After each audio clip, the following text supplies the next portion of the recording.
Plus de 2800 tentatives de cyberattaques ont été recensées durant l'année 2021 en Éthiopie. C'est ce qu'a annoncé ce lundi 6 septembre le gouvernement. Un chiffre qui a quasiment doublé en un an. En 2020, l'Éthiopie avait recensé environ 1080 tentatives de cyberattaques. Face à cette hausse préoccupante du nombre d'attaques, l'Agence éthiopienne de sécurité des réseaux d'information a appelé les entreprises locales à durcir leur système de sécurité.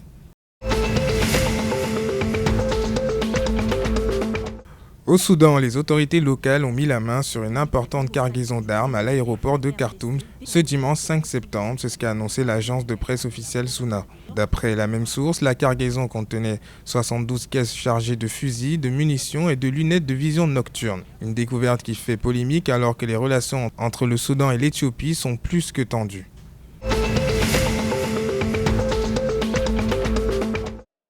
Au Kenya, les autorités comptent renforcer la campagne de vaccination contre le Covid-19 avec l'arrivée ce lundi 6 septembre de doses supplémentaires. C'est ce qu'a annoncé le ministère de la Santé.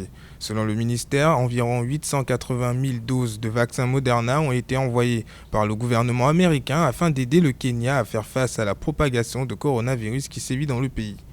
Toujours selon la même source, le Kenya vise pour objectif de vacciner environ 10 millions d'adultes d'ici la fin de l'année.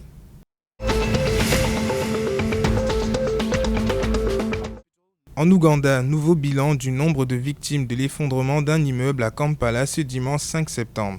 D'après la Croix-Rouge ougandaise, 3 corps auraient été retrouvés sous les débris d'un bâtiment en construction. Toujours selon la même source, une dizaine d'autres personnes seraient encore piégées sous les décombres. En janvier dernier, pas moins de 6 personnes avaient péri dans l'effondrement d'un immeuble à Kansanga. En Tanzanie, 25 nouveaux sites de production d'oxygène vont être créés dans tout le pays à l'intention des personnes positives au coronavirus. C'est ce qu'a annoncé les autorités sanitaires ce dimanche 5 septembre. D'après les autorités locales, ces sites capables de remplir 200 bouteilles d'oxygène permettront d'éviter tout manque d'oxygène en cas de hausse du nombre de patients malades.